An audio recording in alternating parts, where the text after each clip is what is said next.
In this video, we will do two examples of sketching graphs of conic parabolas by examining their standard form equation as is given here, and then finding the vertex, focus, directrix.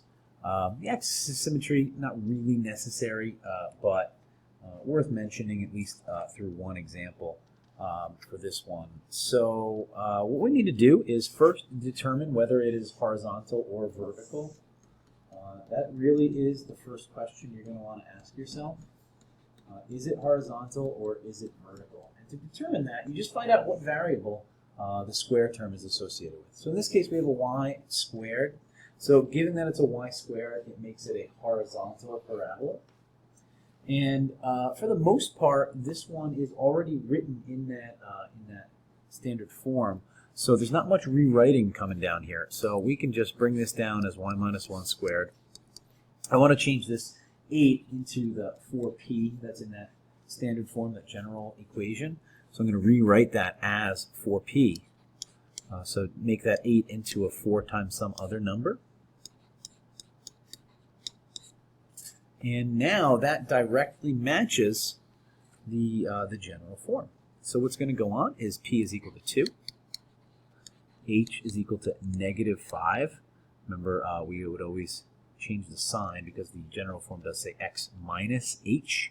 So x minus negative 5 looks like that x plus 5 value. And then finally, k is simply equal to 1. Now, using those h, k, and p values, we're going to figure out where the vertex, the focus, etc. all are. Okay, so the vertex is hk.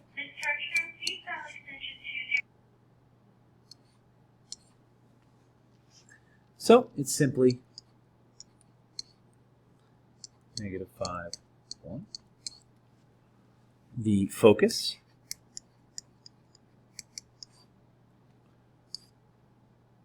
is going to be h plus p. Okay. So we're going to just plug those in. Negative 5 plus 2. So the focus is at negative 3, 1.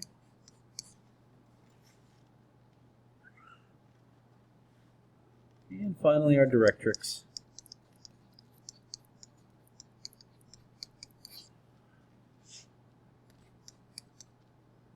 that's going to be h minus p. Negative 5 minus 2. So x equals negative 7.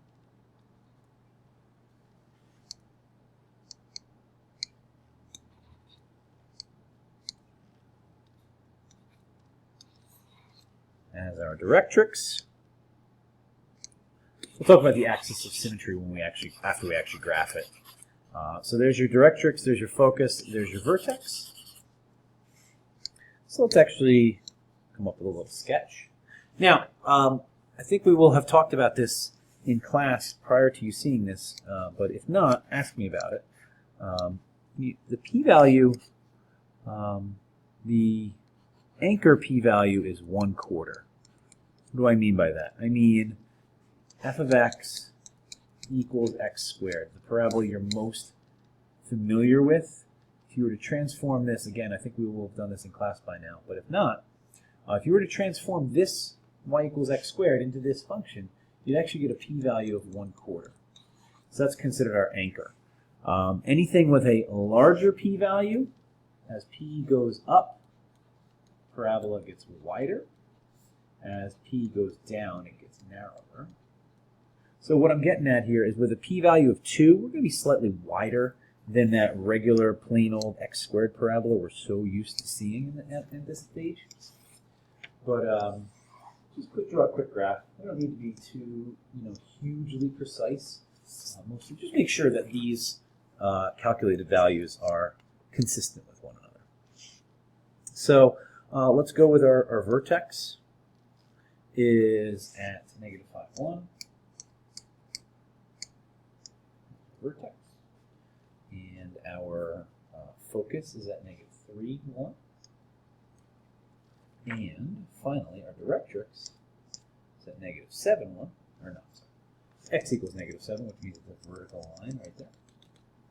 And so that means our parabola starts at our vertex and goes and opens towards that focus.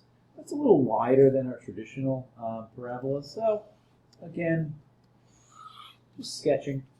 And now going back to the definition of a parabola, what should happen is if you draw a line, you pick a random point on the directrix, measure the distance to the parabola, and then measure the distance to the focus. These two distances should be equal. And that's the general idea behind a parabola. Is any point on this parabola should be the same distance from the focus as it is from the directrix. And that's how you graph a conic parabola. Let's take a look at one more. So now that you've jotted this one down, what you can see is this does not match in any way the general form. So we've got a lot of work to do here.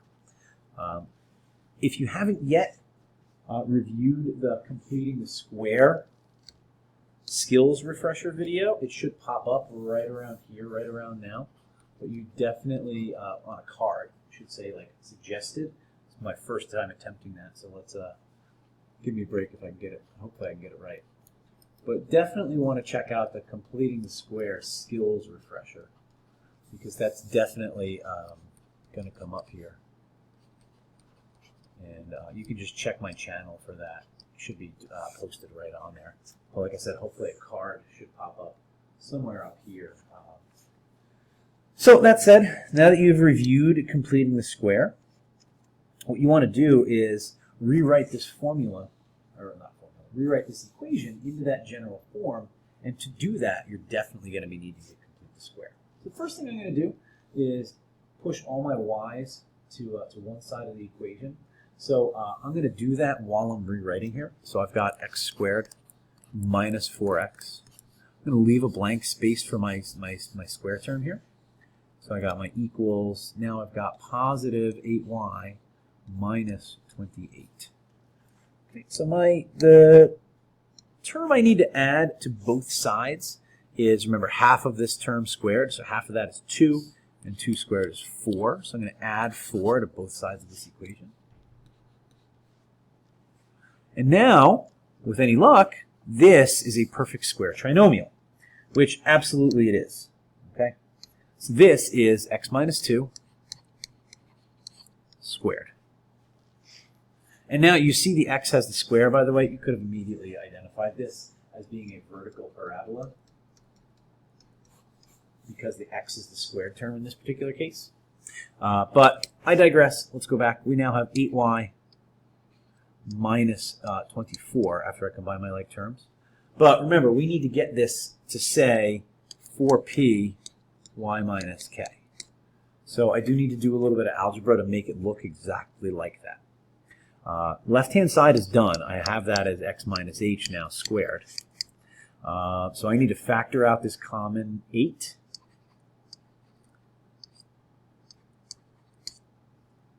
And now I just need to write this 8 as 4p. So I got x minus 2 squared equals 4 times p, y minus k, y minus 3. I'm trying to think in general terms here, but unsuccessful. And so there we have that. And we've got our h value, our p value, and our k value. Remember, opposite number of the inside. And that should allow us to quite easily identify our vertex, hk, our focus,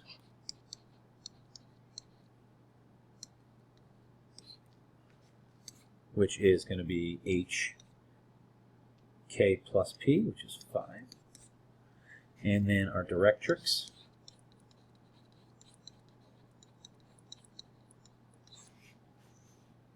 is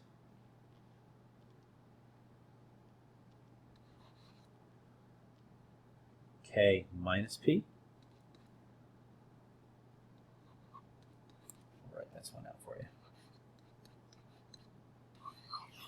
so y equals 1. Now, let's go ahead and jot this one down. Quick sketch. Like I said, I'm not looking for NASA levels of precision by any stretch of the imagination, but at the same time, don't be completely accepting of anything. So we want to be as accurate as we can without sacrificing too much of our sanity. So our vertex is 2, 3. Jot that down first. Our focus, 5, way bigger than a quarter, so it's going to be nice and wide. And our directrix being a horizontal line, y equals positive 1. Nice and straightforward. So this is going to be a nice, easy wide parabola. And just because I do realize now, as I'm recording this, that I did neglect to mention the axis of symmetry in the previous problem. But basically, it's a vertical line that passes through the vertex here. So this right here would be the axis of symmetry. And if you compare it to the formulas, it would be, this would be the axis of symmetry. These would be x equals, in this case, h, so x equals, in this case, 2. Vertical line passes through, and in the previous example, the axis of symmetry would have been a horizontal line.